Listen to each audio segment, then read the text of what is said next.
Hello friends, இன்றைக்கி நம்மளோட சேனலில் என்ன பார்க்க போகிறோம் அப்படின்னா, இன்றைக்கி பங்குனி உத்திரம். ஸோ எல்லாருமே வந்துட்டு முருகன் கோயில் போய் முருகனை வழிபட்டிருப்பீங்க. இன்றைக்கி ஒரு சின்ன விலாக் தாங்க பார்க்க போகிறோம். நானும் வந்துட்டு வெள்ளிமலை முருகன் கோயில் போனேன். கோட்டையூர் பக்கத்தில் இருக்குதுங்க இந்த கோவில். இந்த கோவிலுக்கு நான் இப்போ தான் ஃபஸ்ட் டைம் போகிறேன்.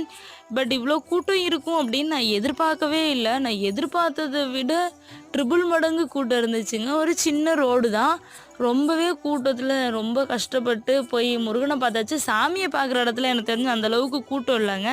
போனோம், ஈஸியாகவே பார்த்துட்டோம். அதுக்கப்புறம் பூக்குழியெல்லாம் இறங்குனாங்க. பார்க்குறதுக்கு ரொம்பவே நல்லா இருந்துச்சு. ஒரு மாதிரி உடம்பே புல்லரிக்க ஆரம்பிச்சிருச்சுங்க. முருகன் கோயிலுக்கு போகாதவங்க இந்த வீடியோவை ஃபுல்லாக பாருங்கள். பூக்குழியெல்லாம் இறங்கிட்டு சாமியை பார்த்தோம். அங்கே வந்துட்டு முருகன் ஆறு முகத்தோட வள்ளி தெய்வானையோட காட்சி கொடுத்தாரு. பார்க்கவே ரொம்ப சந்தோஷமாக இருந்துச்சுங்க. அது மட்டும் இல்லாமல் உங்ககிட்ட இன்னொன்று சொல்லணுங்க. இன்றைக்கி என்னுடைய பிறந்த நாளுங்க. ஸோ ரொம்பவே சந்தோஷமாக இருந்தேன்.